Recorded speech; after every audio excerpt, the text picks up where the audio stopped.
이번 MTC 내 백성이 승리하리라라는 그 주제를 가지고 또 우리에게 약 3일 동안 또 시간마다 큰 은혜를 주실 텐데요. 우리 이우재 교수님을 큰 박수로 모시도록 하겠습니다.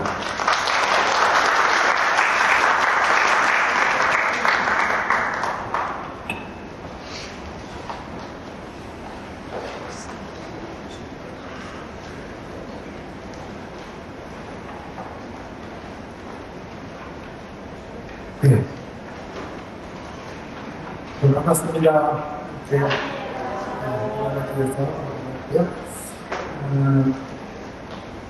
사실 한 300번 정도 했는데 제가 좀 정확하게 말하려고 200번 정도 됐다 말씀드렸어요.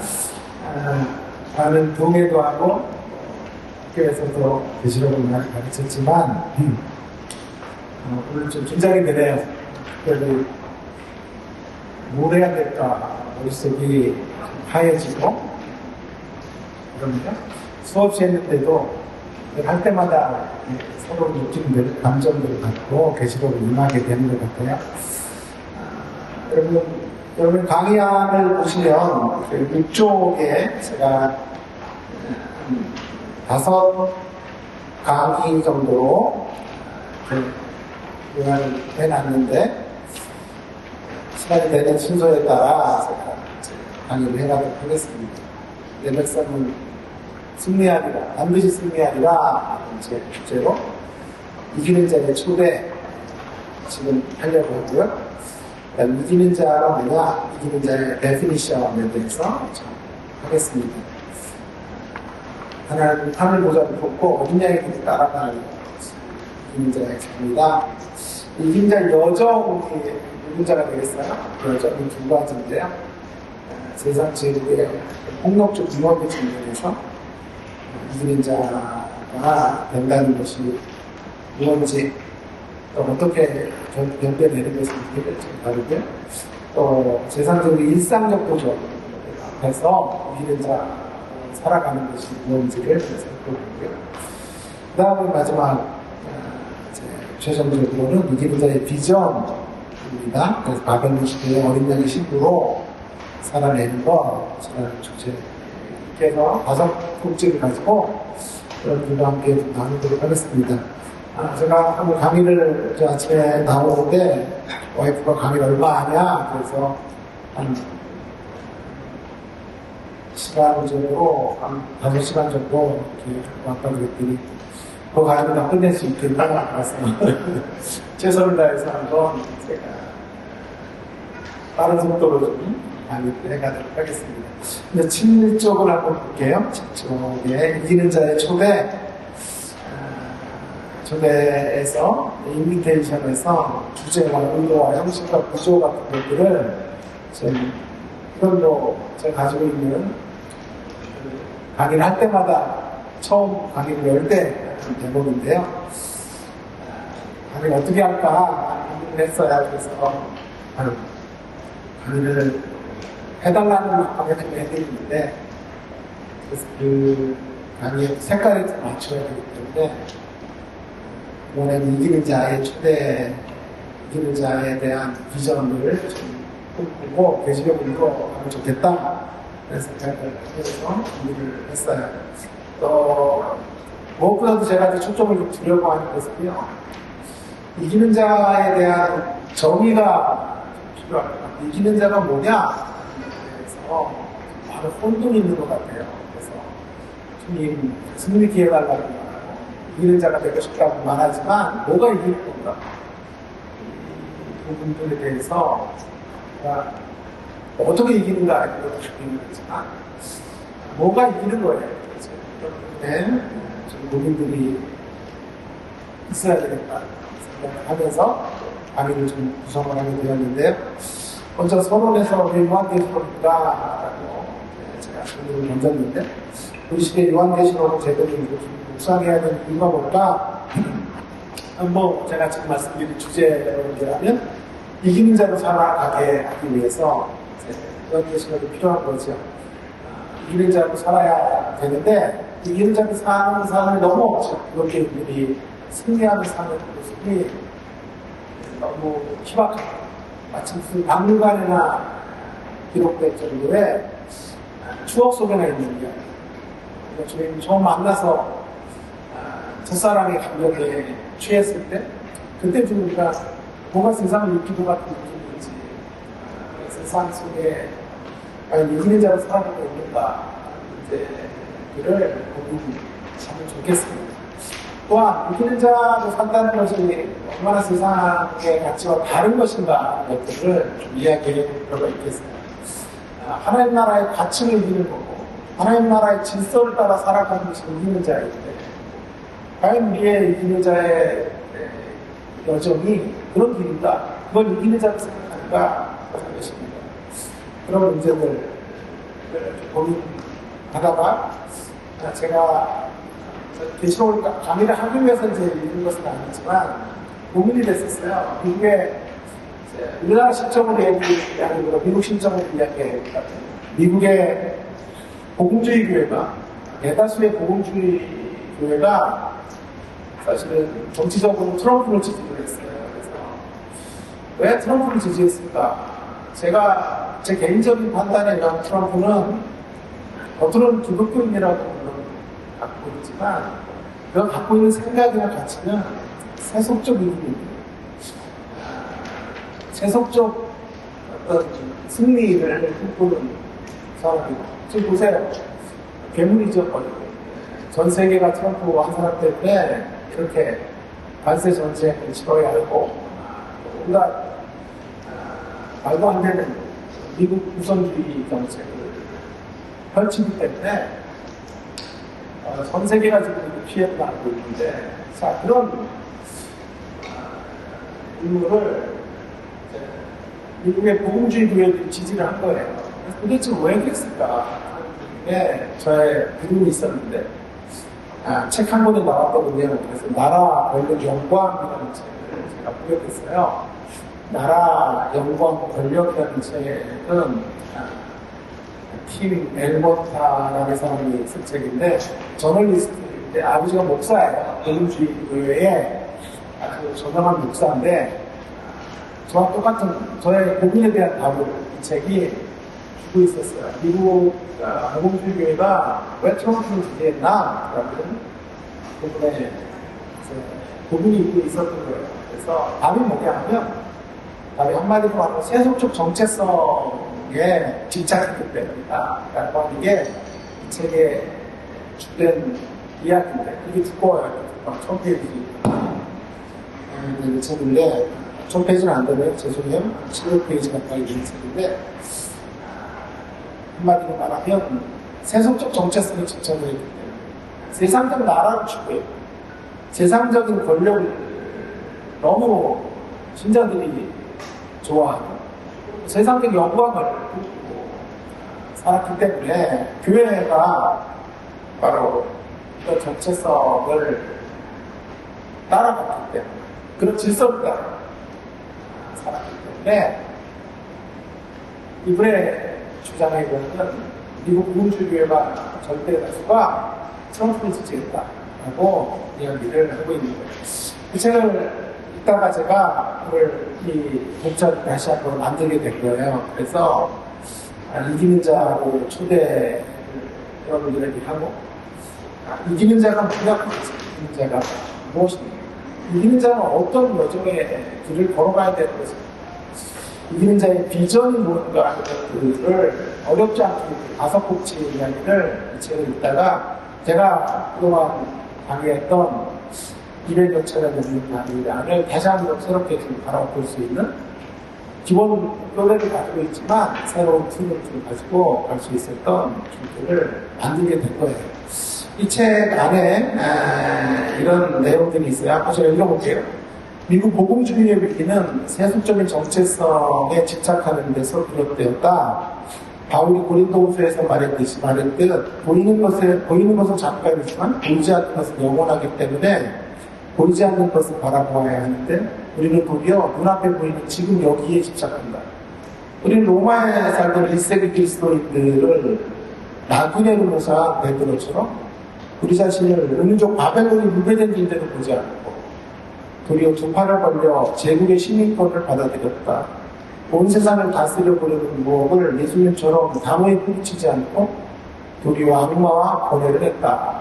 라는 이야기가 제가 보기에는 이번에 가장 중요한 이야기 같아요. 우리에게 많은 시사점이 준다고 생각해요.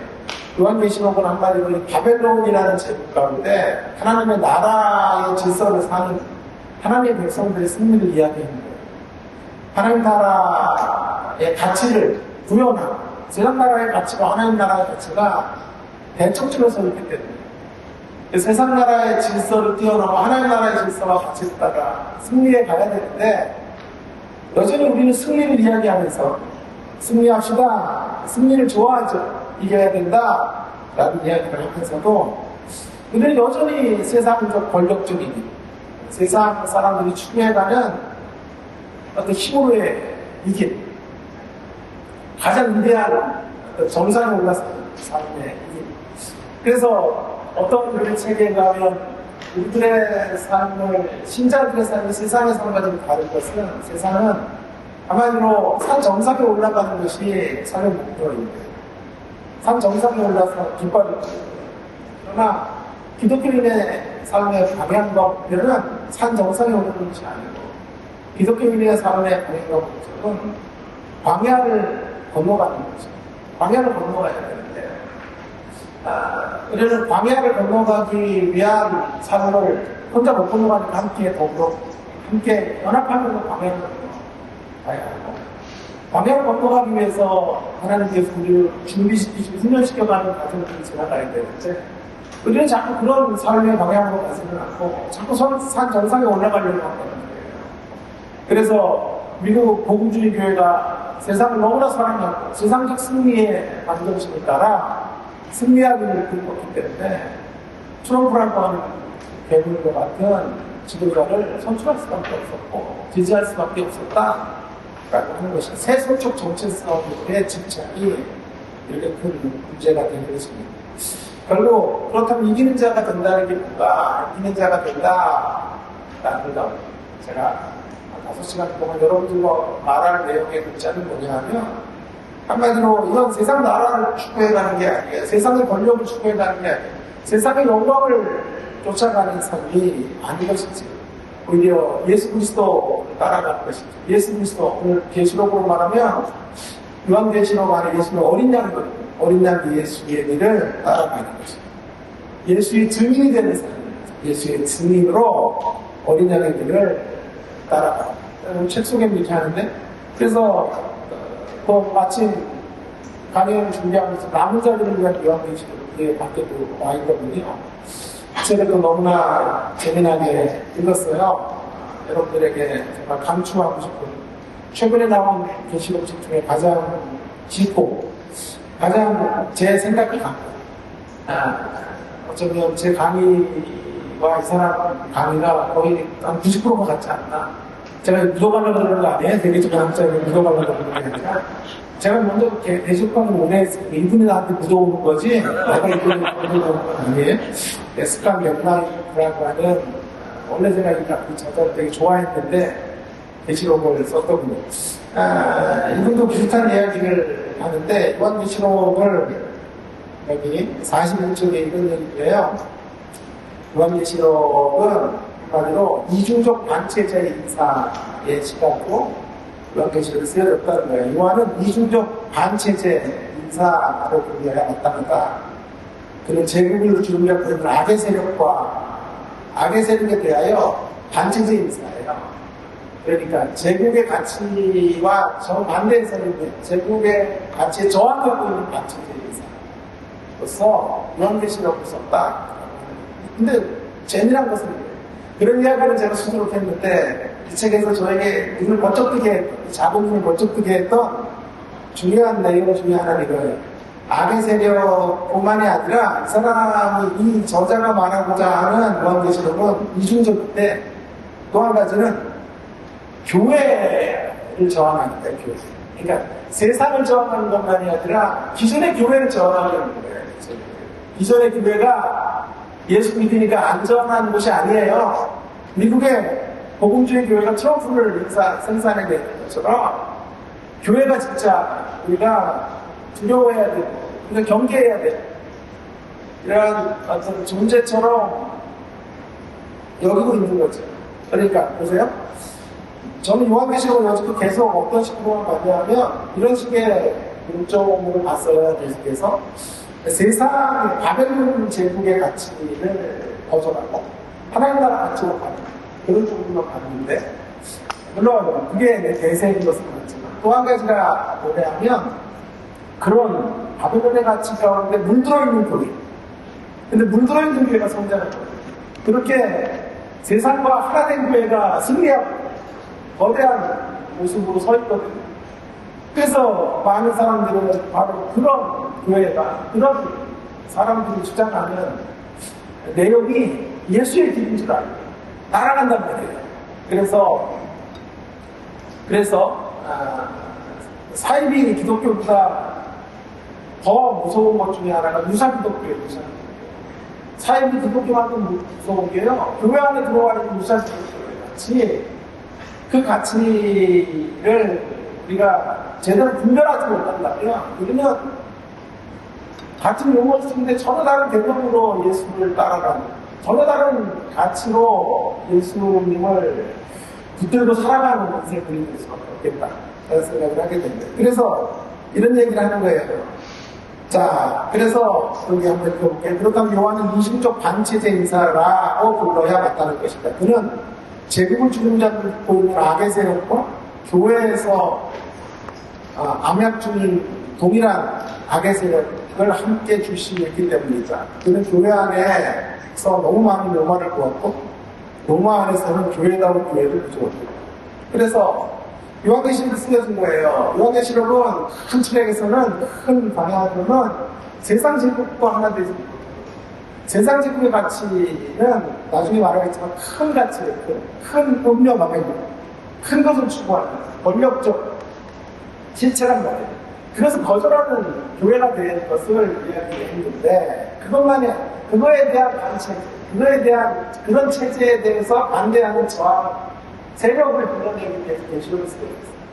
뿐만 아니라 우리가 안심하고 있는 교회에는 과연 어떠냐, 세상을 닮아있는 교회를 따라가는, 이 세상을 두려워하고 존경하고, 이 세상의 나라를 꿈꾸고, 세상의 권력을 원하고, 세상 가운데서 영광을 누리고, 그 영광의 최행은 교회가 과연 주님 원하시는 교회입니다.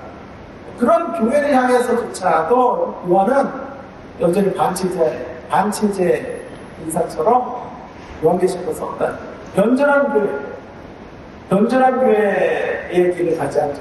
그러니까 세속의 길도 가서는 안 되지만 변절한 교회의 모습으로 나아가는 것에 대해서도 일치를 하려고 요한계시록이 쓰여졌다 하는 것을 이해하려고 있는 것이죠. 자, 그래서 여러분, 우리가 계시록을 열면서 딱딱한 이야기를 했는데, 계시록을 열면서 제가 너무 안타까움이 있어서 얘기를 드린 거예요. 지금의 대한민국의 교회들을 바라보면서, 또 교회가 말하는 있는 승리에 대한 용어가 과연 어떠한 모습이었을지, 많은 신자들이 원하는 꿈꾸고 있는 이김의 삶이 어떤 건지에 대한 분명한 정의와 어떤 가치가 제대로 정립되고 있는가 하는 문제들을 요한계시록을 통해서 확인을 해야 되는 것입니다. 예수의 증인이 되는 삶이 이기는 삶이 어린 양이 따라가는 큰 것을 추구해가는 세력 가운데 예수님의 길들은 거룩한 세임의 삶입니다. 거룩함을 추구해가는 그 거룩함의 길들을 과연 우리가 제대로 가고 있는가 하는 것들을 점검하게 해줘요. 그래서 증인이 돼야지 증명하는 삶이 아니에요. 증인이 된다는 건 우리를 증명하는 게 아니에요. 증인이 된다는 건 우리를 우리가 예수 믿기 때문에 이런 고난의 현실 가운데서도 버티고 살아낼 수 있고 승리할 수 있습니다. 그런 현실 가운데서 믿음으로 살 수 있습니다 라는 것들을 증거하는 거예요. 아멘, 감사합니다. 아멘, 안 나올 줄 알았어요.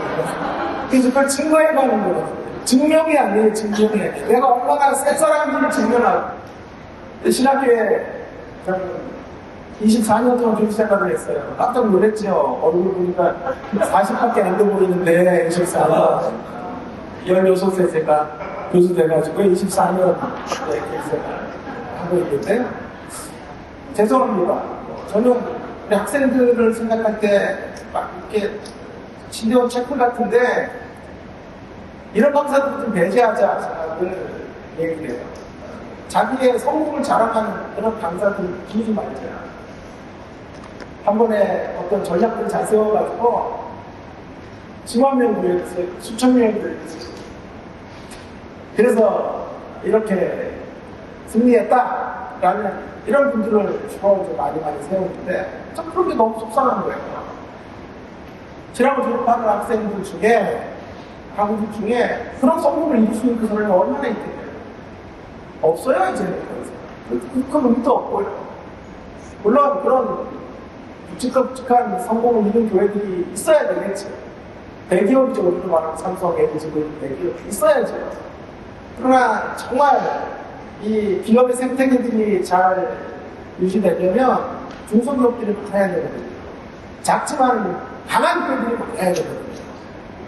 말씀을 사랑하고 정말 주님의 길을 묵묵히 걸어가면 거룩한 어린 양의 신부의 길을 걷는 이런 교회들, 그런 사람들이 많이 세워져야 되는데 아직 성격 성공을 이루고 자기가 이런 목회에서 어떤 방향으로 갔더니 이런 설교를 했더니 이런 전략을 사용해서 이렇게 승리했다, 이렇게 이겼다라고 하는 것이 무슨 우리 학생들에게 도움이 되겠냐.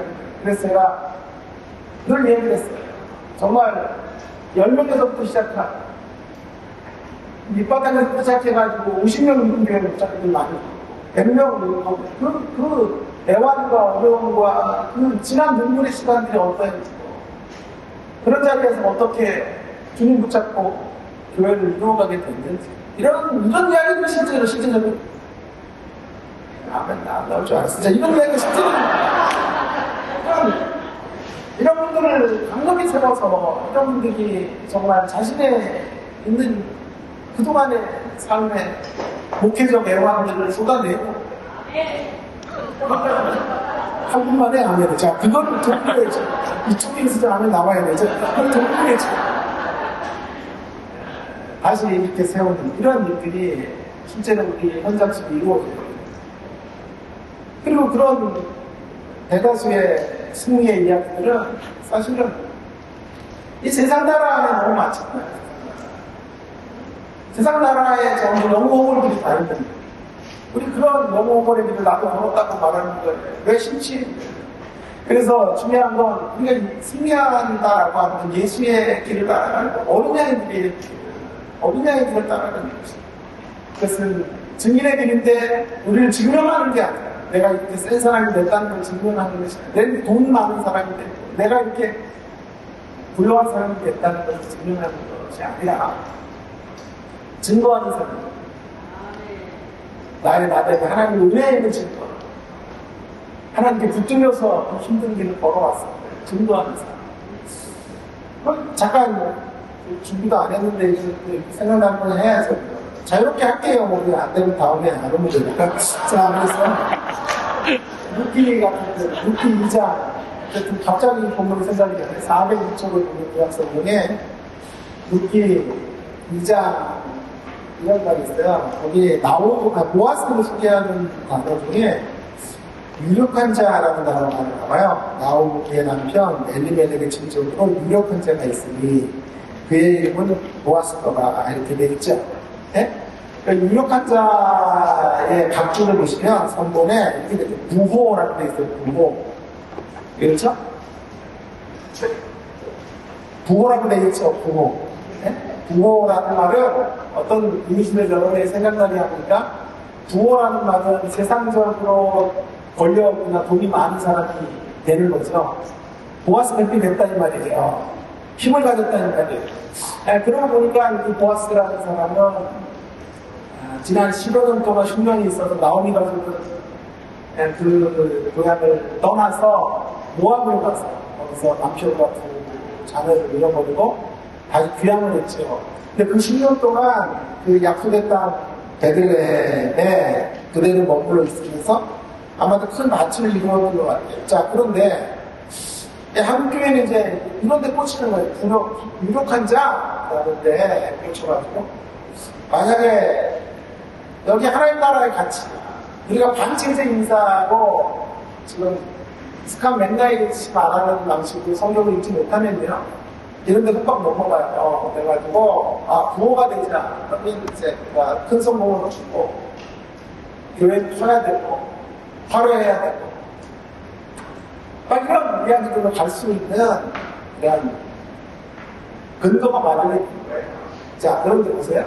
문제는 뭐냐면, 유력한 자가 이 단어가 갖고 있는 이 자구적인 뜻만이 아니라 실제로 이 나오미가 보아스가 어떻게 살았는지를 잘 보셔야 돼요. 어떻게 살았느냐는 4절에서 보이고 8절에서 보이는 것 생각하는데 4절에 보시면 그 시간은 베들레헴 따라 밭에 4절 마침 보아스가 베들레헴에서부터 와서 배른 자들에게 이르되 여호와께서 너희와 함께 하시는 하나니 그들이 대답하되 여호와께서 당신에게 복 주시기를 원하니까. 자, 보세요. 이 4절이 저는 이런 걸 이루어야 예수의 가치를 따라 어린 양의 12부의 삶이에요.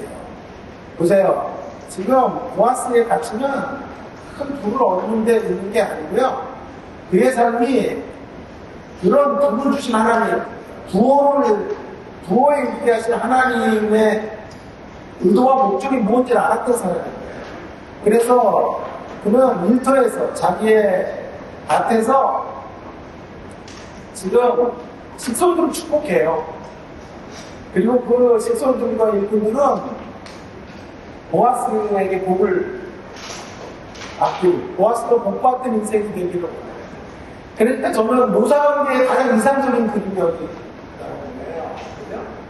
서로 있는 자들은 더 가지려고 하고 없는 자들을 빼앗으려고 하는 세상인데 그런 세상의 가치와 질서가 아닌 하나님 나라 질서를 살려주기 때문에 그래가지고 그들에게 여호와께서 함께 하시기를 원하고 또 하나님께서 그 배는 자들은 하나님께서 당신에게 복 주시기를 원한다라는 이러한 놀라운 이게 진짜 승리한 거예요. 부어로서 승리한 게 아니고 돈이 많았기 때문에 승리한 자가 된 게 아니고요. 한국에는 여전히 유력한 자가 되는 것이 목표가. 계시록을 입문하면서 여러분, 이게 다 지금 좁히러 가는 게 아니에요. 계시록을 입문하면서 승리하는 자, 이기는 자라는 말은요. 오늘 보아스를 이야기하면 무슨 유력한 자 보아스가 되었다가 아니란 말이에요. 유력한 자 보아스가 어디로 갔냔 말이에요. 4절로 갔다니까요. 4절로. 답답하네 진짜. 8절로 가요. 8절로는요.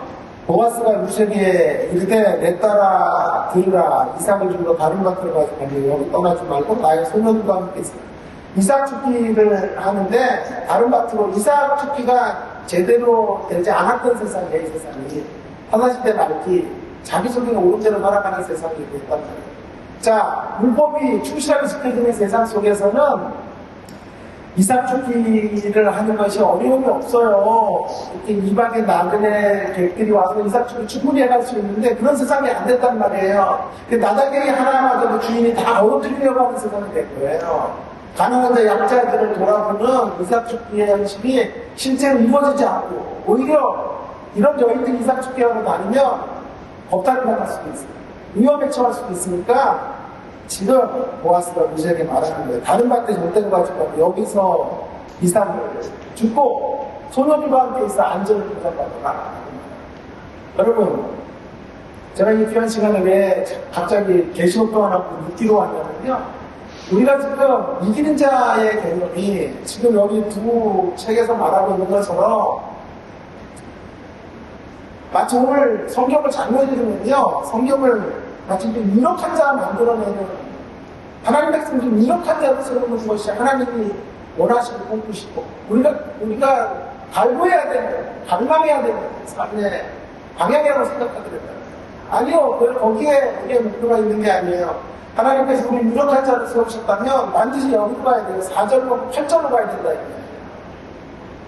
내가 가지고 있는 것들을 나누고 펼치고 함께 환대하는 삶을 보고 또 이방의 객들을 소중히 여기는 결국 광야에서 믿어진 거예요. 하나님 나라의 가치가 보아스를 사로잡은 거예요. 지난 10년 동안 하나님 나라의 가치를 가지고 세상 나라의 질서를 거절한 거예요. 시대정신을 넘어서는 거예요. 요한계시록은 어떻게 읽어야 되냐 하면요, 결국 시대정신을 뛰어넘는 책을 읽어야 돼요. 시대정신. 계시록은 막 엉뚱하게 읽는 사람들은 막 굉장히 사람게 읽고 하는데 그런 얘기 아니에요. 3차 세계대전이 언제 일어나고 지구 최후의 날이 언제 이런 얘기를 하려고 하는 거 아니란 말이에요. 요한계시록은요, 이 시대정신을 어떻게 뛰어넘어요. 근데 그 시대정신이 세상 가운데 너무 강력하게 퍼져 있고 교회조차 그 시대정신의 힘든 거절하지 못하고 있는 세상 속에 우리가 어떻게 살아가겠냐. 가슴이 너무 아파요. 한국의 교회들을 보면서 신앙인들을 보면서 가슴이 너무 아픈데 이때는 시대를 따라가면서 시대의 가치를 추구해 가면서 거기 안에서 주님을 섬기고 주님을 예배하는 것이 승리라고 생각합니다. 아니요. 그 시대의 가치를 드러나잖아요. 그 시대에 자기소개가 오를 대로 보아스 시대는 무시다 같은 시대는 그런 시대인데 그런 시대의 가치를 뛰어넘어서 자기소개가 오는 대로가 아니라 왕의 명령을 따라 하나님의 가치를 따라 자기가 가지고 있는 것들을 환대하는 정신을 새로운 하나님의 나라의 질서를 구현해 나가죠. 자기의 일터에서 말이에요. 그리고 이방의 객들을 소중히 여기는 자입니다. 이것이 바로 증인이에요, 증인. 증인은 다시 강조합니다. 증명이 아니라 증거라는 거죠. 나를 증명하는 것, 내가 얼마나 유력한 자고 얼마나 센 자인지를 증명하는 것이 아니에요. 미국을 가장 위대하게 만드는 것이 기독교 민들의 슬로건이 될 수 없다 이 말이에요. 우리 교회는 세계적으로 큰 교회를 만들겠다는 가치는 성경적 가치가 아니라고 말이에요. 함께 더불어 하나님 나라 생태계를 복원하는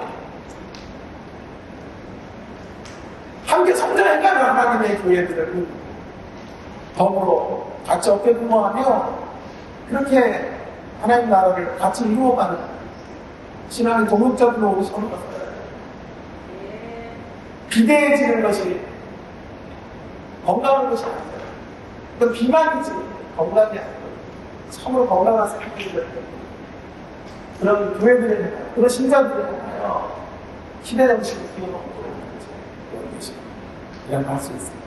그래서 이 시대와 다른 가치를 따라서 마지막 시대를 살아가는 만들어주는 책이에요.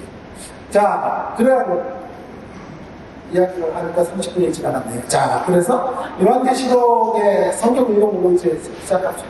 그래서 이런 이야기들을 할 때요, 제대로 알아야 되는 겁니다. 계시록은 이런 책이라는 거예요. 이런 승리의 이야기를 보자, 유력한 자가 되게 하는 차원에 바벨론에서 더 큰 자가 되게 하는 바벨론 안에서 세상보다 더 앞서가는 사람이 되게 하는 목표가 있지 않다는 것을 그 안에서 참된 거룩을 드러내는 하나님의 사람들로 설 수 있게 하는 것. 그것이 요한계시록이 꾸꾸꾸 추구해가는 가치인 것을 여러분이 아셔야 됩니다. 그렇지 않으면요, 계시록은 엉뚱한 책이 돼서 미혹에 빠져요. 그 대표적인 것들이 베리식 같은 거는 13장에 나오는 666 같은 거, 베리식이라는 게 얘기해요. 지금요, 강의를요, 3줄 했는데 40분 갔어요. 그 와이프가 뭐 5시간 만에 되겠어. 그 얘기가 얼마인지 알겠죠. 네? 또 200번이고 300번 해가지고요. 중간중간에 또 갑자기 막 생각이 나면요. 주체를 못 되죠. 그래가지고 빨리 갑시다. 그래서 메리츠 읽는 거라고 말하고 그래서 메리츠 신분은 안 되는 거죠. 제가 자료도 많이 갖고 왔는데 어떻게 좀 잘 해야 되나 모르겠다. 주여 소망을 주십시오.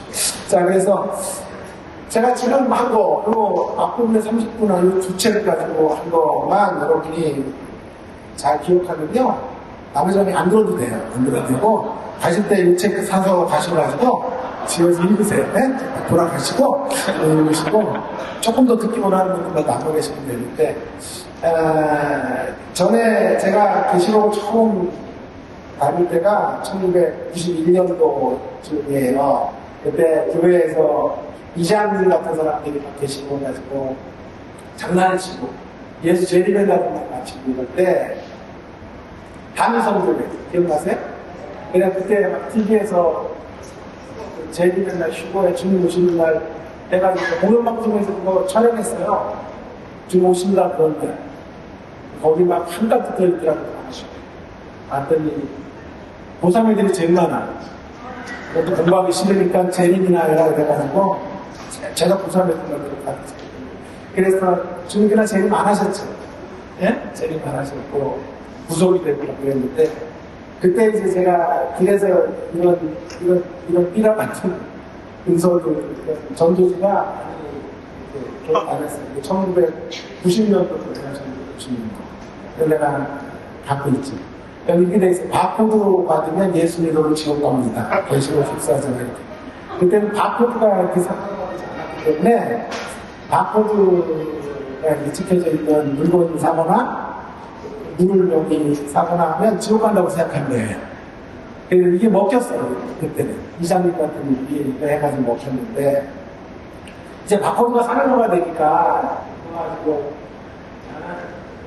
지옥 간다고 말하는 사람은 없단 말이에요.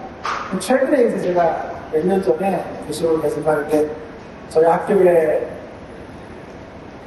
전도를 하는 분들이 있어요. 종말론자들이 전도를 하는데 그게 이제 한 2, 3년 전에 것인데 똑같아요.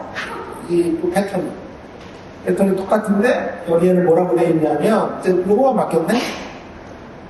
베리치니 절대 받지 마세요. 받으면 영원한 지옥에 갑니다. 이렇게 돼가지고 전에는 1990년에는 예수 믿어도 바코드 받으면 지옥 갑니다.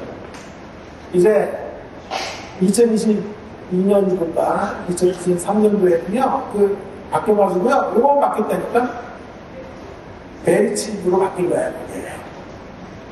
아니 말이 안 되냐 하도 바꿔가지고 그래요. 자 그래서 그렇게 해가지고 바뀌고 여러분 아니 계시록을 엉뚱하게 읽으니까 계시록은 반체제 인사로 우리를 세우기 위해서 이 세상 나라의 가치를 거역하고 그 세상 나라의 가치가 세 교회를 또다 문제로 나가요.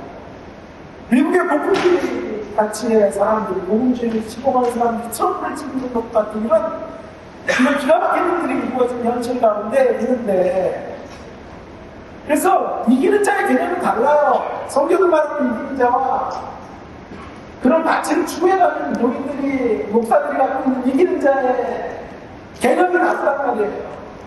유력한 자로 이겨야 된다고 생각하는 개념을 갖고 있는 사람들과 그것을 나누고 펼쳐야 이기는 자라고 말하는 사람들에게는 다른데 그래서 요한은 세상과 싸울 뿐만이 아니라 교회와 싸우는 반체제, 이중적 반체제 인사로 이런 계시록을 썼다고 하는데 아니 그런 쪽으로 계시록은 읽어가기도 바쁜데 지금 무슨 바코드를 이야기하고 무슨 베리칩을 이야기하고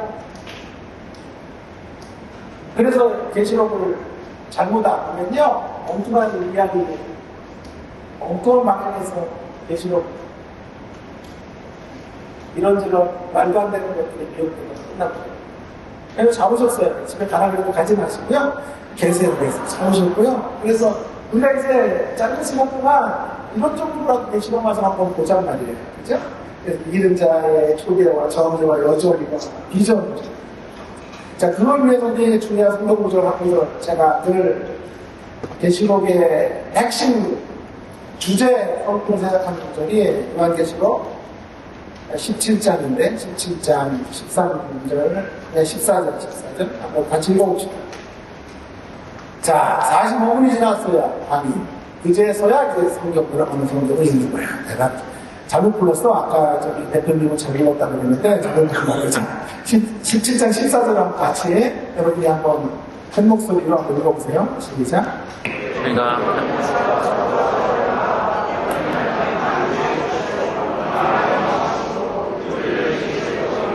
그와 함께 있는 자들 부르심을 입고 빼내심을 얻고 그들한테 이에도 네, 여러분 저는 늘 계시록의 총 주제를 여기다 둬요. 계시록을 짜고 짜면 17장 14절이 남는다라고 생각해요.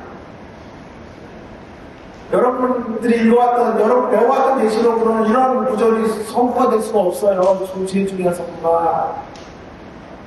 그런데 이런 식의 유티를 하고 있는 사람들에게 있어서는 17장 14절이 너무나 중요한 구절이에요. 요한계시록은요, 어린 양과 더불어 싸우는 세속의 세력과 싸움에서의 승리예요. 그런데 그 어린 양이 이긴다니까요.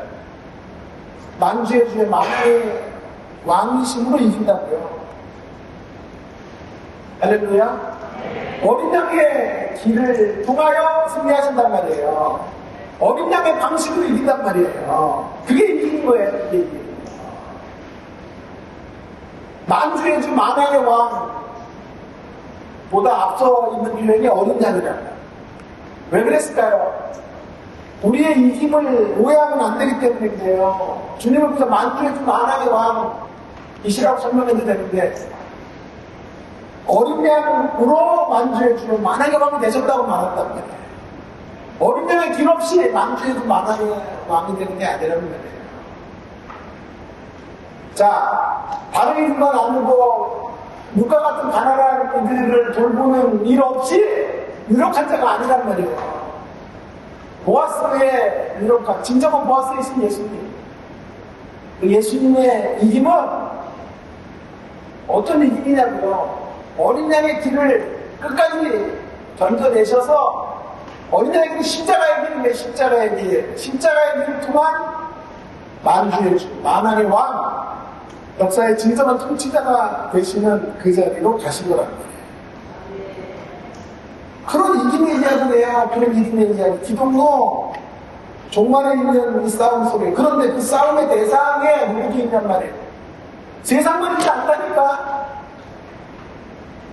그래서 이 책이 필요한 거예요. 스칸 벤나이트의 이야기가 필요한 거라고 해요. 근데 그 싸움의 대상에 요한이 반칙의 인사처럼 이글 썼는데 그 싸움의 대상에 교회도 있단 말이에요. 큰일 났다. 교회가 또 싸움의 대상을 해야 되겠어요. 괜찮아요. 나는 교회는 안 하니까 상관없어요. 자, 그래서 여러분, 제가 말하는 교회란 하나님의 가치와 정신을 잃어버린 교회를 말하는 거예요. 교회라는 이름을 걸고 세상을 너무 사랑하고 세상의 정신과 세상의 질서를 너무 소중히 여기는. 그래서 교회 안에 그 만물이 주님이죠.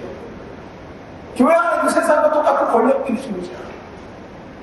힘으로의 세상을 교회도 여전히 꿈꾸고 이러한 이 제국, 이 나라 안에서의 권력, 이 세상 나라 안에서의 영광을 추구해야 합니다.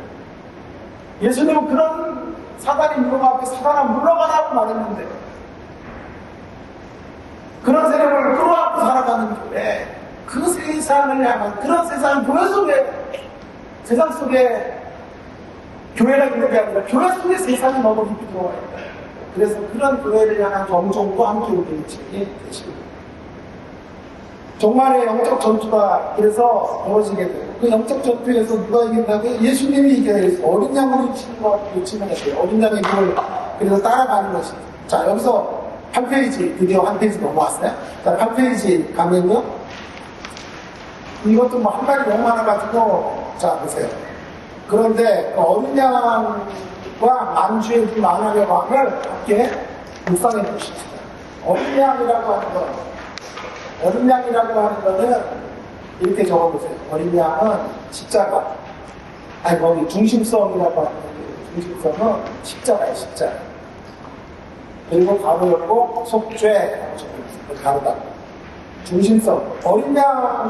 중심성은 어린 양을 보게 되면 되어지고 속죄이고 십자가예요. 자, 한국길 여기밖에 없어요. 구원의 이야기를 하면 다 어린 양의 사역으로 구원받는 이거밖에 없어요.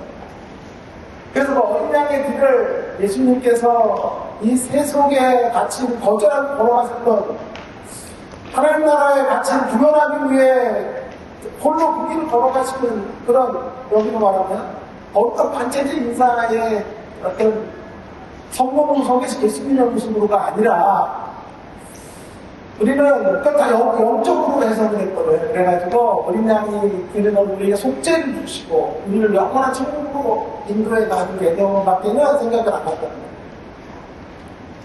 여러분, 기독교의 복음의 중심에 어린 양이 있고 십자가가 있어요. 그거는 중심성이 있어요. 자, 그런데 오늘 중요한 잘 보세요. 그것만 이야기하지 않아서 어린 양과 더불어 싸우려니와 어린 양은 만주의 주요 만왕의 왕이시죠. 거기 포괄선에다가는 만주의 주 만왕의 왕이라고 적었어요. 그리고 가로 열고 송량이라고 적어요. 송량. 자, 어린 양은 뭐라고요? 십자가이고 속죄죠, 속죄.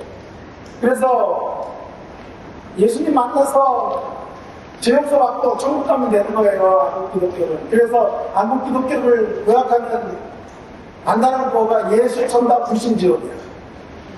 그죠? 예수 믿고 천당 가자, 속죄받아 천당 가자, 불신으로 가면 지옥이다. 이거밖에 없었죠, 한국교회는. 그런데 성경은 그것을 존중해요. 속죄가 중요해요. 죄용서 받지 않고서 우리 개인이 죄용서를 받지 않았는데 사실 무슨 의미가 있어요? 세상이 어떻게 되고 주변이 어떻게 되는지 무슨 의미가 있어요? 내가 먼저 구원을 받아야 돼요. 어제 제가 일본에서 왔는데 11시, 12시에 잠깐 잡고 왔어요. 왔는데 또 제주항공단 분이 그런 얘기 나더라고요. 방독면을 미국한테 쓸 때 순서가 있대요. 남부터 씌워주지 말고 먼저 자기부터 쓰래요. 할렐루야. 그게 참 은혜가 되는데 자기부터 쓰고 남 쓰는 거 도와주래요. 나같이 이태적인 사람은 와이프 아내부터 씌워주고 할 텐데 웃어야지 안 웃으면 어떻게 될 거예요. 자, 그래서 자기부터 쓰시고 옆에를 씌워줘야 된다. 그렇게 얘기를 하죠. 여러분, 속죄를 받는 것, 기독교의 어떤 속죄의 중요성은 아무리 강조해도 중요하지 않아요. 내가 먼저 주님과의 관계 안에서 개인적으로 구원을 이루지 않고서는 그 다음에 영혼은 무슨 의미가 있어요. 그래서 속죄가 중요한데 그게 끝이 아니란 말이에요. 중심성만 이야기하면 안 돼요. 기독교 시간 포괄성이 있어야 돼요. 그래서 그 다음 능력이 나옵니다. 이게 만주의 주요 만왕의 왕으로 만왕의 왕, 만왕의 왕으로의 통치, 전 우주적 통치, 만왕의 왕이시기 때문에 전 역사, 인류 역사 전체를 돌아보시는 하나님이십니다. 인류 역사 전체의 주인이시고 그 역사를 이끌어가시는 신력자세요. 만군이요 하나님이십니다. 그래서 하나님의 관심은 전 우주에 있어요. 전 세상에 오직 성령이 너희에게 임하시며 건물을 막 예루살렘 온 유대와 사마리아와 땅끝까지 하나님의 관심이 있다 이 말이에요. 그러면 여러분 물어봐요. 성경 전체를 다 십자가로만 환원해서 모든 성경이 십자가로만 설교하면 되겠어요? 안 되겠어요? 그것보다 중요한 건 없지만 그것만 해서는 안 되겠죠? 어느 교회가 그렇게 단사를 한 거예요. 십자가 설교하면 쫓겨나가는 설교. 어떤 설교를 하든 십자가로 가야 돼. 그러면 복음의 중심성만 너무 강조한 거란 말이에요. 그러고 중심성만 가지고는 안 된다고. 복음은 포괄적이라고. 복음의 갈등의 문제 설교해야 되겠어? 안 해야 되겠어? 해야지. 이 환경이 이렇게 파괴되는 문제 기독교인들이 고민해야 돼요? 안 돼요? 해야죠.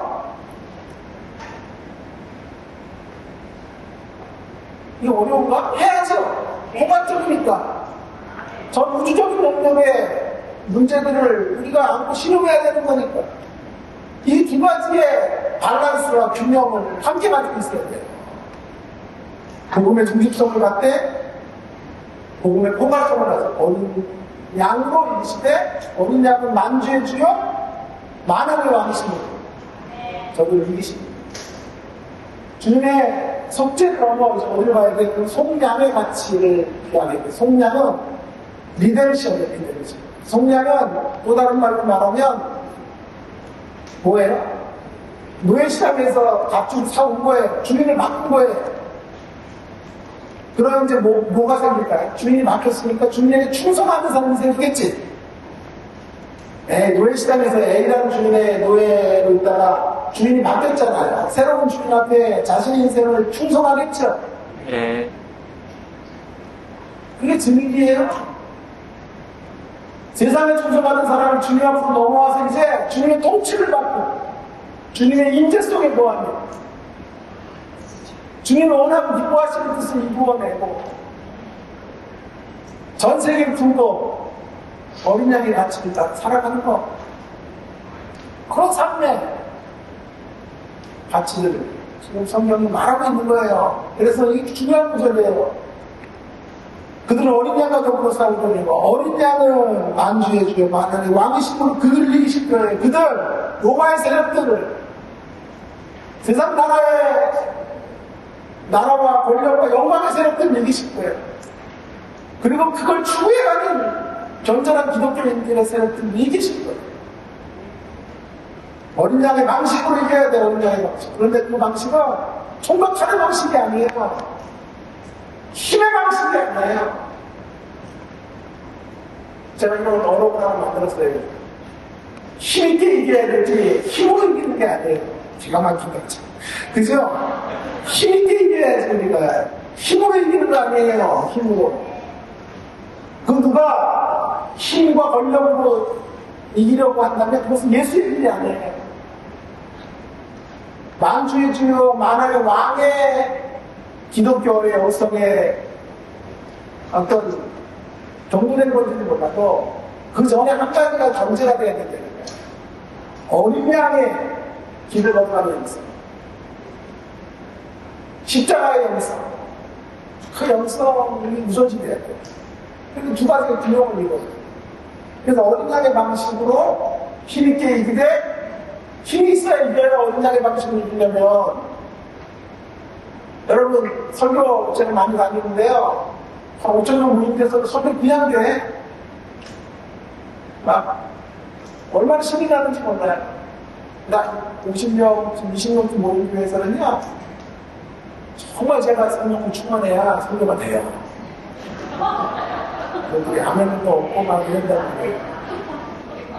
근데 5,000명쯤 모인 데서는요. 그냥 몇 마디만 해도 아멘에 터지고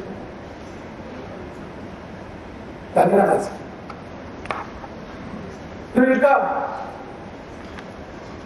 어린 아이들을 걸어가는 동안 힘이 있어야 돼요.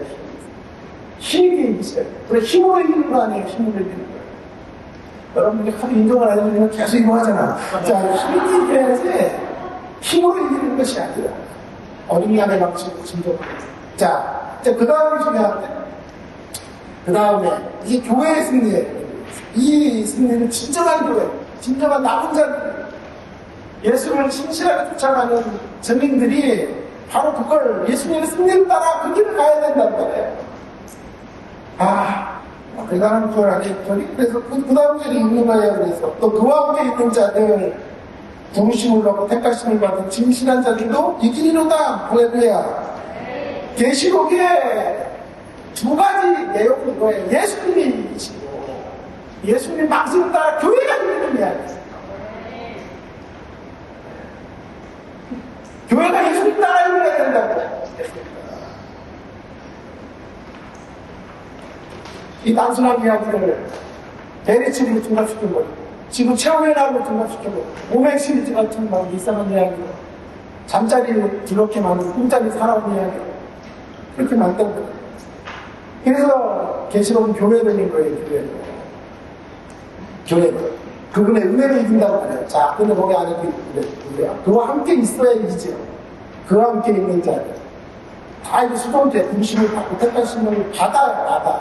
우리가 주님을 부른 게 아니고, 우리가 주님을 택한 게 아니고요. 주님이 은혜 가운데 우리를 부르셨고, 그래서 부르심을 받았고, 택하심을 받은 거예요.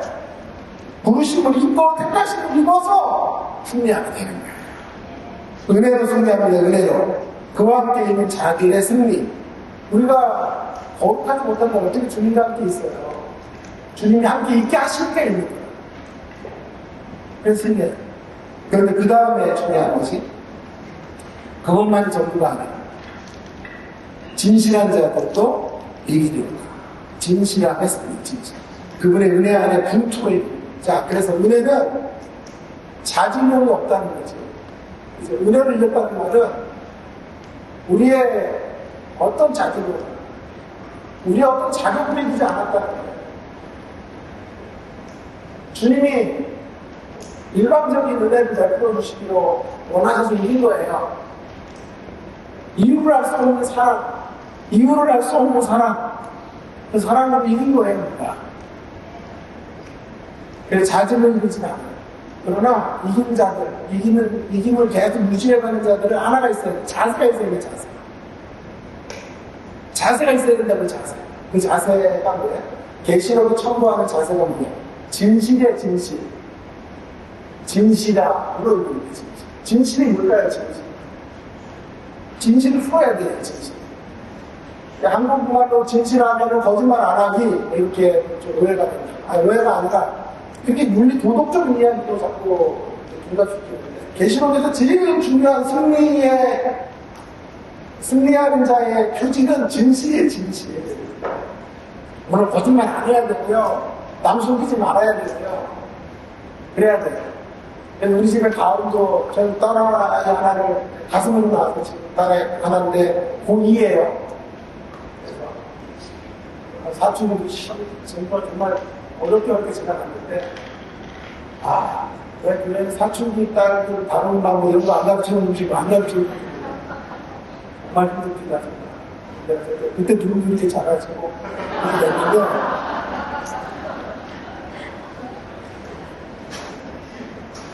어떤 얘기하면 그런 거야? 우리 집에 가은이,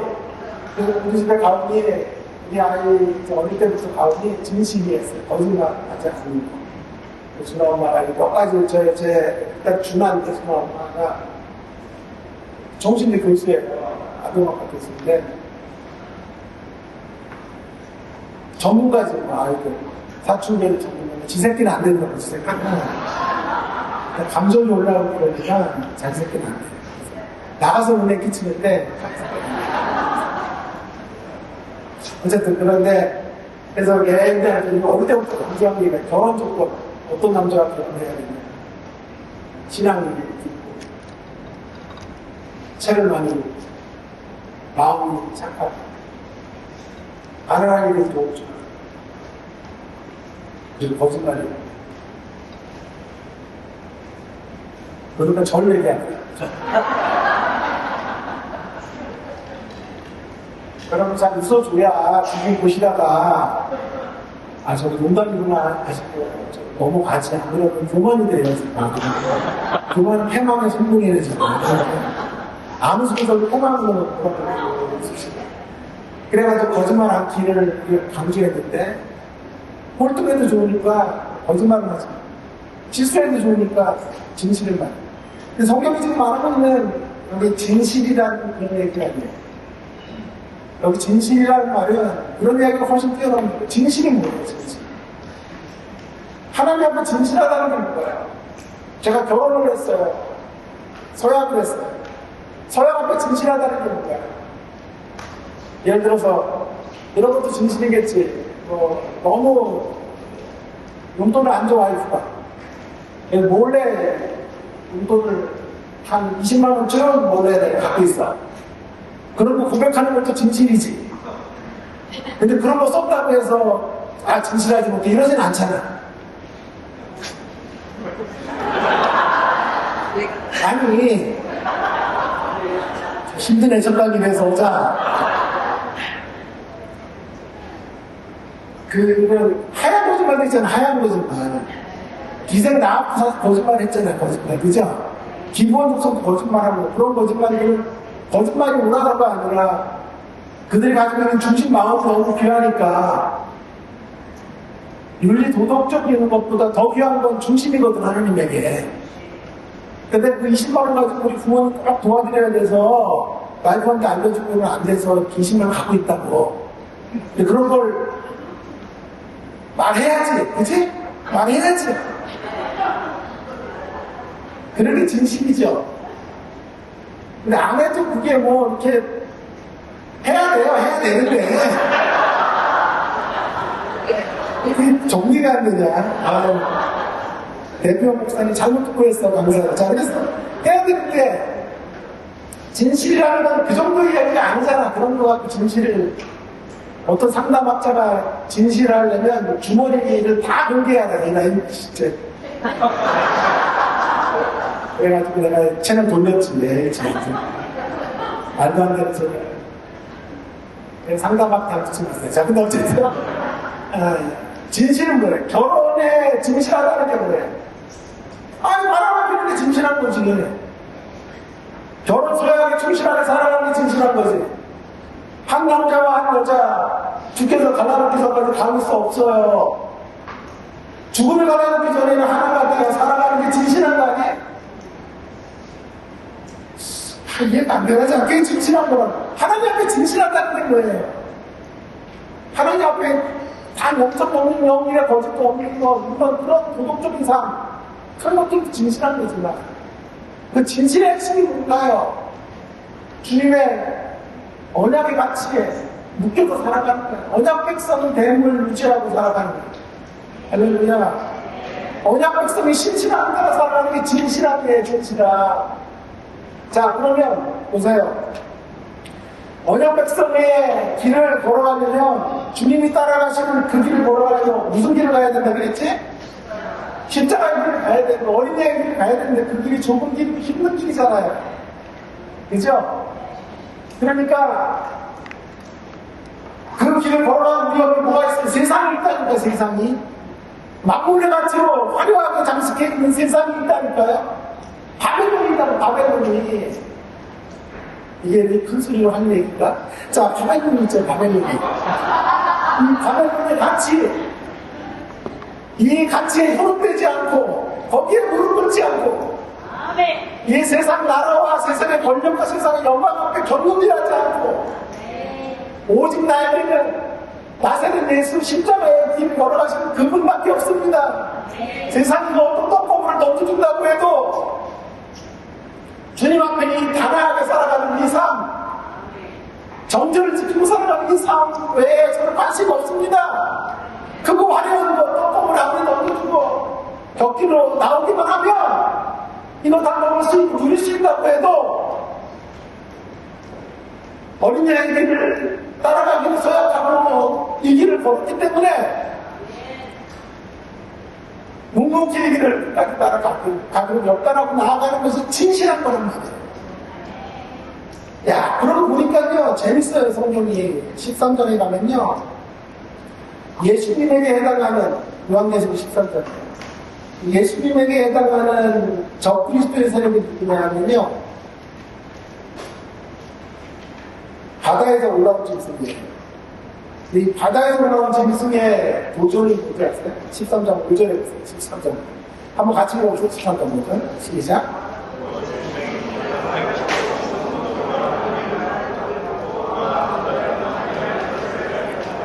보세요. 짐승의 공격 무기가 뭐냐 하면 이거예요. 과장되고 신성 모독하는 입을 받았죠. 그죠? 그 입을 벌려서 이제 하나님을 비방하고 그의 이름과 그의 장막도 하늘에서 하는 자들 비방하잖아요. 자, 그러니까 이 적그리스도의 세력, 그리스도를 반대하는 적그리스도의 세력의 공격의 방식이 뭐냐 하면요, 이거라. 크고 첨단된 말, 과장된 거예요. 과장된 거. 유혹하기 좋죠? 아, 주여. 자, 17장 나오고 17장. 그러니까 운동도 어떤 세력인 것도 17장에 17장 1절 보세요. 또 일곱 대장간 일곱 천사 중에 하나가 와서 내게 말하는데 이리로 오라. 마음을 위한 큰 음료가 받으신 하나님에게 보이면 큰 음료 똑같죠? 저 그리스도가 욕하는 게 뭐라고요? 과장되고 신성모독한 말을 계속 해가지고 사람을 미혹하는 거예요. 자, 우리가 어린이의 길을 가는데 어린이의 길을 가 십자가의 길 사람들이 다 시시하게 여기면 예수의 길을 쫓아가는데 이 적그리스도의 세력과 바벨론의 세력이 계속 도전하는 거란 말이에요. 크고 화려한 길 나에게 너무 건너와. 그러면 어떻게 하겠다고요? 큰 거 줄게, 화려한 거 줄게, 성공 줄게, 권력 줄게, 황금 줄게. 세상 모든 힘 너에게 줄게 라고 말하는 거예요. 자, 진실이 뭐예요? 그런 세력의 유혹 앞에 사탄아 물러거라. 그렇지. 주님과 함께 손잡고 주의 길 따라 증인으로 살아가는 것. 그 진실한 삶이에요. 진실한 삶. 그러므로 진실이라는 말은 거짓말 안 하는 정신이라는 게 아니라 충성된 삶이에요. 충성된 증인으로 안리바처럼 살아가는 거예요. 충성된 증인, 충성된 하나님의 사람들로 이 땅을 살아가는 자세, 그 자세를 가지고 끝까지 나아가는 것. 자, 그렇다면 충성을 향해서 나아가려면 우리가 가는 길을 방해하고 우리가 가는 길에 자꾸 유혹을 던져주는 세력들이 있으니까 어떻게 해야 돼요? 견뎌야죠. 견뎌야 돼. 버텨야죠. 그래서 계시록에서 중요한 단어가 인내. 인내가 여기 있다. 하나님의 계명을 끝까지 인내하는 것이 지키는 거예요. 13장 10절에 보여요. 14, 10절. 사로잡힌 자는 사로잡힌 할 것이요. 칼에 죽을지 않는 마땅히 칼에 죽을 것이니 성도들의 인내와 믿음이 여기 있느니라. 보통은 항상 이렇게 나오죠. 믿음, 소망, 사랑이죠. 항상 믿음이 앞서죠. 그런데 요한계시록에서는 믿음보다 더 앞서는 게 뭐예요? 인내라는 인내. 믿음과 인내가 여기 있다고 하지 않고 인내와 믿음이 여기 있다는 거예요. 그러니까 여기 믿음은 인내를 수직해야 돼요. 인내하는 믿음인 거예요. 끝까지 버티고 견디고 살아내는 거. 오늘은 살아내는 거. 우리 광야길 걸어가니까 하루하루 살아내는 거예요. 힘있게 하루를 살고. 하루를 마치면 주님 힘든 광야길을 하루 버텨냈습니다. 내일도 광야를 버틸 수 있는 힘을 주십시오.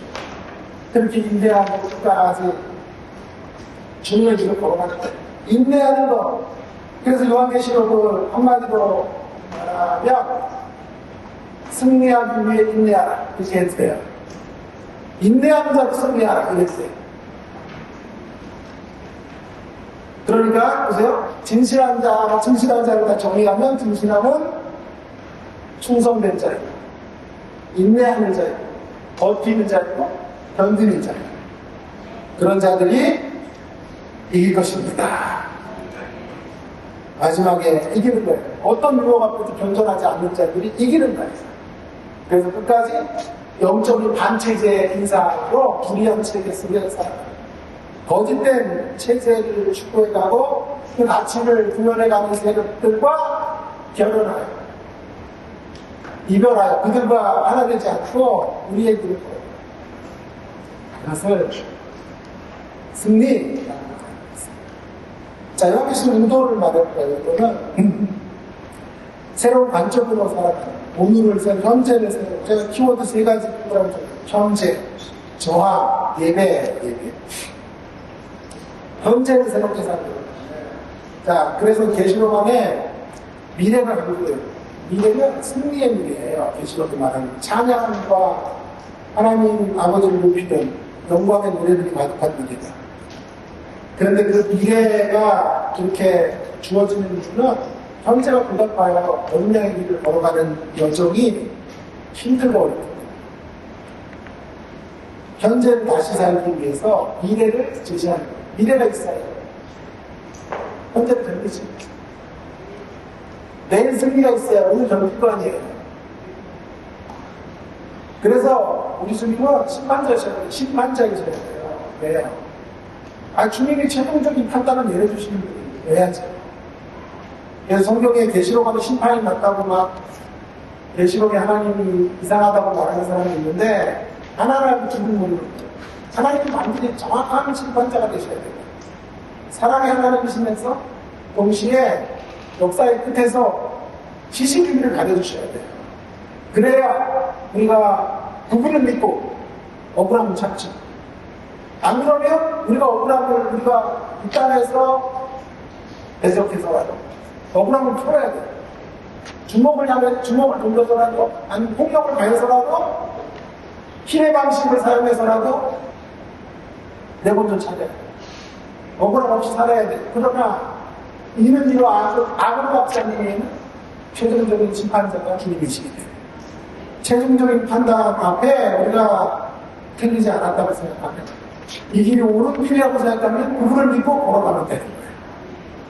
자, 그래서 그런 미래와 함께 현재를 강조해요. 현재는 미래 앞에 승리가 있어요. 현재를 견딜 수가 있어요. 현재를 새롭게 살아갈 수 있어요. 예를 들어 저희 때 고3 아이들 중에 간혹 고3 전체 학교의 학생들 중에 전 잠실을 고등학교 나왔는데 미래 출신이에요. 잠실고등학교에 2명 유명한 세계적인 사람이 하나 나왔어요. 하나는 2년 후배인 봉준호라는 감독이 나왔고 2년 선배인 제가 나왔어요. 저 같은 경우는 근데 이제 가끔씩 그때 너무 이제 곧 대학이 좀 힘드니까 아이들 중에 한두 명들이 극단적 선택을 하고 그랬다는 거예요. 그만큼 고3 시절이 힘들었죠. 그런데 예를 들어서 S대학하고 B대학에서 졸업만 해달라. 공부 못했는데 졸업만 해. 그러면 교수과가식으로 학교에서 받아주고 교수용으로 키워가지고 유학 보내고 교수로 잡고 그렇게 미래가 제시된다면 극단적 선택할 필요 없죠. 이게 그렇게 어려운 내용이에요? 극단적 선택할 필요 없죠. 그 앞에 그런 찬란한 미래가 있습니다. 그죠? 그거예요. 성경이 지금 고난받는 백성들에게 말하는 거예요. 너희들 앞에 이 고난이 지나고 건너가서 이르게 될 곳에 승리가 있고 놀라운 영광이 있다는 거예요. 그 영광을 가지고 사면 돼요. 그 영광을 끌어다가 앞당겨서 사면 돼요. 그래서 그걸 forward back이라고 해요. 앞에 있는 거, forward에 있는 거, back 뒤로 갖고 와요. 오늘은 우리가 뒤야. 우리가 미래에 맞이하게 될 영광을 앞당기시는 거예요. 앞당기시고 오늘로 살면 돼요. 그래서 종말론의 진짜 왕조는 미래와 함께 현재 이런 미래가 있어야 현재가 있다. 현재를 소망 가운데 살 뿐만이 아니라 현재를 하나님의 승리의 임재 속에 살아야 된다. 여러분 이거는 반쪽짜리 희망은 됩니다. 예를 들어서 미래에 무조건 이긴다. 근데 그 미래가 언제? 죽음 후에. 그러면 그거는 희망은 희망인데 저 서글픈 희망인 지금 직장 상사가 마음을 괴롭혀요. 기도를 열심히 했더니 주님이 말씀하셨는데 네가 이길 거야. 그 직장 상사 이제 은퇴할 거야. 언제? 30년 후에. 30년 동안은 휴가라도 그 인간 앞에 맡기니까 그 희망이면서도 동시에 때때로 절망도 된답니다. 그래서 중요한 게 신앙에서 중요한 게요. 종말에서 중요한 게 미래에 대한 소망만이 아니라 그 미래에 대한 소망을 끌어당기셔야 돼. 앞당기셔야 된다. 그래서 그걸 forward back, 앞에 있는 걸 앞당겨서 오늘의 음식을 가져오는 거예요. 그럴 때 오늘 현재 이 자리에서 고난이 있고 역경이 있고 힘듦이 있지만 이것도 이 현실 속에서 노래할 수 있다. 여기서도 주님을 찬양합니다. 이 힘들고 어려운 일들을 주의 임재 속에 걸어가게 되는 것이죠.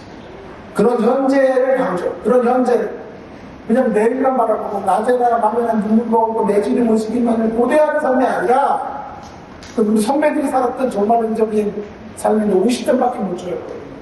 100점짜리 종말론적 신앙은 그 미래를 바라보고 소망하는 것만이 아니라 그 미래를 앞당겨서 그 미래의 영광을 끌어다가 그 미래의 마지막 날의 불의 찬송을 지금 끌어다가 여기서 찬송하는 거예요. 제가요 3기 만암 수술을 작년 7월 1일에 했어요.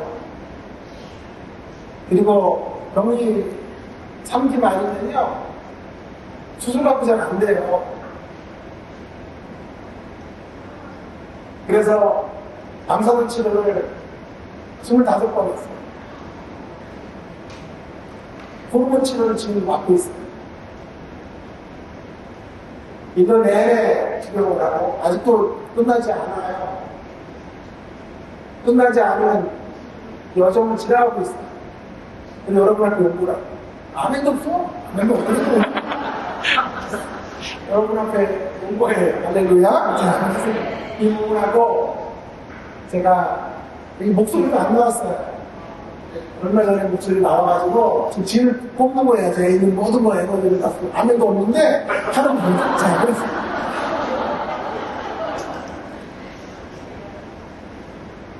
그런데 계속 두렵더라고요. 병이 있으니까. 그리고 방사선 치료를 받으니까 앞날이 어떻게 될지 모르니까 마음에 불안한 거예요. 의사는 이거 지나면 죽는 날이 옵니다. 그게 소망인 거예요. 근데 내 안에 불안함이 있으면요. 방사선 치료 끝나고 호르몬 치료 끝나고 저희가 이제 치료되는 날인데 이렇게 될 거 아니에요. 그 전까지는 불안한 마음을 가지고 진짜 될까? 그래서 이날 가가지고 이날 가서 이날에 감사를 하면 그것도 귀한 거란 말이에요. 그것도 치료가 됐으니까. 근데 더 귀한 삶은 뭐냐 하면요. 그걸 믿고 의사가 나 치료될 거라고 믿고 의사가 많은 말을 믿고 그 앞에 치료될 날을 실상으로 끌어다가 여기 치료받는 과정에서 노래하면 더 귀한 삶이에요. 이제 좀 이해가 됐어요? 그게 종말론적인 삶인 거예요. 종말론적인 삶이라 그래서 여기 있는 현실, 보통 현실에서 미래를 바라보는 삶이 아니고요. 50점짜리. 자, 그 미래에 우리가 가게 될 영광과 승리와 이김과 예수와 함께 누리게 될 풍요롭고 빛나는 해같이 빛나는 삶의 자리를 오늘 이 현실에 끌어다. 이 거대한 세력들이 거대한 공의 세력과 만물의 세력들이 발을 치고 우리를 유혹하고 우리를 시시하게 바라보는 이 세상 공룡처럼 커져가는 세상의 가치 앞에서 지금 마지막 영광의 세상을 끌어다가 그 영광의 세상을 여기서 살아가는 거예요. 그런 데서 승리하셔야 돼요. 그걸 목적으로 그걸 기도로 삼고 요한계시록에 있어요. 그래서 조모투모고 명조의 지금 인생 영생이 되다 32쪽에 이런 말이 있어요. 천국에 들어가는 것보다 더 큰 문제는 천국에 어울리는 사람이 될 것입니다. 예수님은 저거 없어 이곳으로 가지고 오시기 위해 이 땅에 오신 분이시기에 우리의 예수님은 천국, 하나님의 나라, 하나님의 뜻이 여기로 지금 내 사무실, 내가 사는 정부, 내 소그룹, 내 가족, 내 국가로 내려오게 해달라고 기도하라고 가르치셨다. 여기에 하나님이 있어야 돼. 여기에 하나님이 있어야 돼. 여기에 하나님 나라가 있거든. 그래서 성경이 말하는 종말론은 미래와 함께 뭘 강조한다고요? 현재를 새롭게 살게 하기 위해서 계시록 쓰여있고 두 번째는요, 저항. 여기 시간 다 됐는데 틀렸다. 저항이에요, 저항. 저항하는 삶을 아까 말했잖아요. 나도 저항이라는 단어를 내가 쓰면서도 아니 굉장히 오해받은 것 같아가지고 학생권 나눠 갖고 이래가지고 운동권 학생권이 아니라 운동권을 이래가지고 오해받을 뻔했는데 이 사람은 더 세게 나오면 체제 뭐라 그랬지? 반체제. 아까 뭐라 그랬습니까? 그래, 반체제 인사잖아요. 자, 단어가 내 깜짝 놀랐어요. 알았어요, 어제. 이중적 반체제 인사. 유황이요, 이중적 반체제 인사 되잖아요. 저항이라는 말은 전쟁입니다. 절대로 폭력적 저항이 아니에요. 힘으로의 저항이 아니에요. 결단이라는 말도 좀 결단. 여러분이 어색하거나 좀 부담이 되는 결단이 결단. 하나님을 향해서 끝까지 악에 세력 가운데 그 길을 걸어가지 않는 결단을 걸어가는 거예요. 저항 공동체에서. 근데 그 길을 혼자 못 가요. 그래서 함께 공동체에 가고 함께 가요. 마지막 하나, 세 번째로는 예배 공동체. 그러면 현재를 새롭게 해서 오늘을 저항하고 산다, 결단하고 산다는 것은 뭐예요, 도대체? 예배자로 산다는 거지? 그 당시에 문제가 뭐였어요? 요한계시록에 써있을 당시에 로마의 황제가 황제 숭배를 하게 됐다고요. 황제 숭배만 하면 너희들 원하는 떡국을 다 주겠다. 황제 숭배하면 걸려 줄게. 월급도 올려줘. 진급도 시켜줘. 그게 뭐예요? 예수님 경계하는 자들에게 황제를 숭배하라고 하는 예배의 문제지, 예배의 문제. 자, 하나님 백성들이 결단한다는 게 뭐예요? 결단한다는 게. 우리가 성립자 그 한 분에게만 고개를 숙이는 거예요. 그리고 그 어떤 세력은 허상의 우상의 세력 앞에 머리를 숙이는 사람. 그걸 예배라고 해요, 예배. 그래서 요한계시록이 바로 이런 예배 공동체를 세우기 위해서. 이기는 자가 된다는 것은 끝까지 하나님만을 예배하는 그런 하나님의 백성으로 살아가게 한다. 그래서 이 책 안에서도 예배라는 이야기를 굉장히 많이 나오죠. 예배자. 계시록 중에 예배자를 세우는 이야기를 들어본 적이 있어요? 없죠? 거의. 증인으로 살아가는 목표는 뭐예요? 예배하게 하는 거예요. 예배. 이 땅이 하나님을 예배하고 인도해주기 위해서 증인들이 필요한 거예요. 증인의 삶의 액션 중에 하나는 예배하는 거야, 예배. 하나님을 예배하고 하나님을 예배하고. 공적인 예배도 중요해요. 삶의 예배도 중요해요. 삶의 예배라는 거죠. 삶의 예배란 저는 이렇게 정의해야 돼요. 삶의 예배. 이게 함께 가야 돼요. 삶의 예배 중에 공적 예배가 있어요. 공적 예배 중에 삶의 예배의 자유를 하고 아직도 공적 예배를 나가고 아직도 삶의 예배를 나가고 순환이 있는 거죠. 공적 예배는 많이 아시는데 삶의 예배는 저는 이렇게 정의해요. 세상 안에서 발견되는 나보다 하나님 안에서 발견되는 나의 가치를 더 소중하게 여기고 살아가는 거예요. 바벨론이 걸어놓은 성문의 기준 앞에 서 있는 나보다 주님이 뭘 성문이라고 말씀하셨는지 그 성문의 기준 앞에 서 있는 내가 중요해요. 바벨론의 기준에 성공은 나는 뭐예요? 아까 보아스는 이야기하는 유력한 자가 되는 게 성공하죠.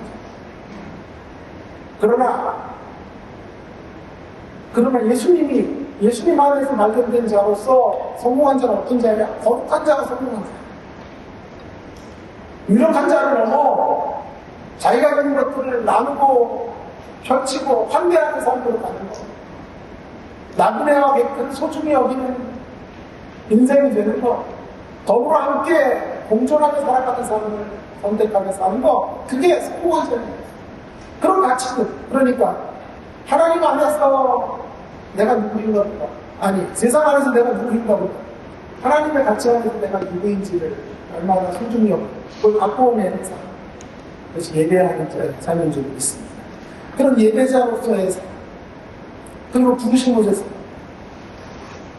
우리가 불러진 곳에서 하나님을 예배하는 사람으로 세상 안에서 발견되는 게 하나님 안에서 발견되는 사람. 사울과 다윗이 바로 그런 건데요. 사울은 굉장히 귀한 사람인데도 늘 다윗과 부부하고 자기를 하는 그러니까 세상의 잣대로 여자들이 문제인데 다윗이 승리하고 있는 사람은 사울은 천천히요 다윗은 만만히 왜 그런 노래를 불러가지고 어쨌든 조심하셔야 돼요. 자, 어쨌든 그런데, 저는 아주 큐티를 간단하게 해요. 어릴 때는 여자가 이제 다 이렇게 큐티하고 이래 갖고 하는데, 비교 좀 해서, 서울은. 세상 안에서는 서로 비교할 수밖에 없어요. 비교해봤자 살 수가 없어요. 그럼 제 공주 목사라는 게 유행만 하면 맞습니다. 아주 다할 거예요. 근데 뭐 언제 다 하냐고, 오늘 중에 내일 중에 다 해요. 자, 안 되면 맨 마지막 페이지로 바로 가서라도 하면 되니까. 자, 했는데, 제 동기 중에 가장 유명해진 사람이, 이분은 유력 환자가 됐을 뿐만이 아니라 사무직 귀환분이에요. 분당의 이땡땡 목사님이에요. 그래서. 근데 학창시절에 같이 공부하고 신대원처럼 같이 있어요. 이제 그거에도 제가 한때는 이제 등산분들 같이 했는데 한번 교회 설교 여름이면 이제 한 5주, 6주 설교를 안 하셔요. 그래서 이제 설교를 부탁을 했는데 갔어요. 제가 갔는데 설교를 했는데 들어가 보게 되더라고요. 내 설교에 조회수가 없는 거 갔는데 조회수가 뜻밖의 너무 없는 거예요. 500 몇 번밖에 없어요. 이천수가 이천수가 아니에요. 이땡땡 목사님, 이성에서 이땡땡 목사님 5만 몇 번이고 나는 500도 안 돼요. 그런 것보다는 나가면 자꾸 신경이 쓰여요. 또 들어갔지. 거기 6만 되고 나는 뭐 1000번도 안 돼요. 그래가지고 이게 안 되게 또 들어갔지. 들어가서 그냥 거기 한 번 들어가서 들으면 조회수가 올라요. 그냥 안 나와. 계속 다다다다다다 해가지고 들어가가지고 계속 조회수가 올리고. 그래서 막 다다다다다 하는데 조교가 들어온 거예요, 갑자기. 놀래가지고 내가 꺼내서 안 꺼져가지고 막 저기 전원을 끊고 막 그랬더니 조교가 나한테 이상하다고. 갑자기 왜 이렇게 놀라셔가지고 전원을 끊고 나니 뭐 하셨냐고 막 그래서 아무것도 안 했다고 그랬더니 아유, 거짓말하면 안 되죠. 제가 교수님을 아는데 빨리 말하라고 그래가지고 내가 얘기했어요. 조회수가 하도 안 나와가지고 이거 올리고 있다가 이거 들어와서 놀래가지고 이 조교가 너무 웃겨요.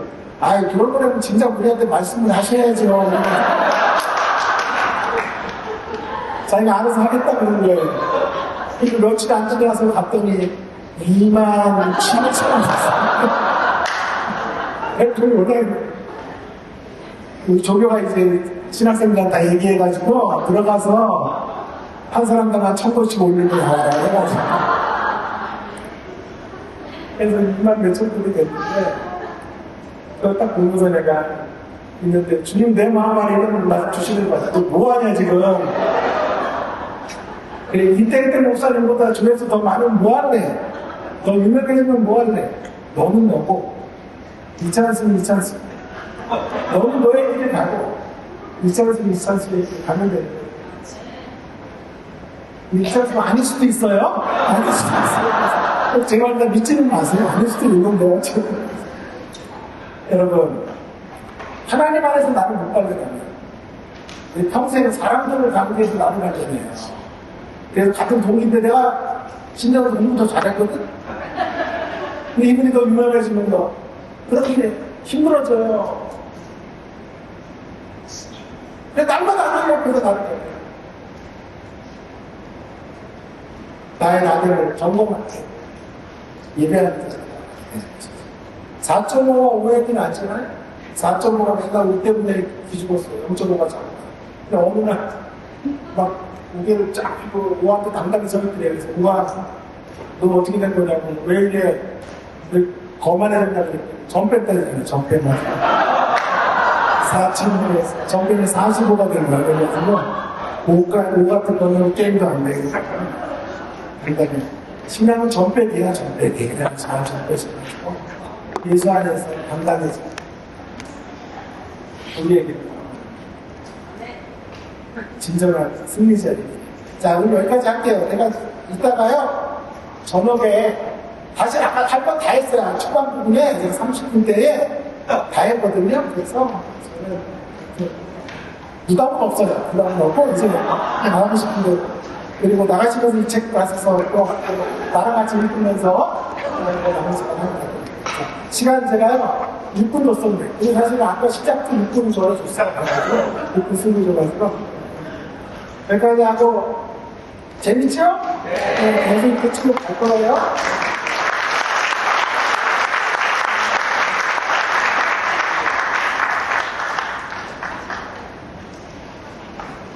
네, 고맙습니다.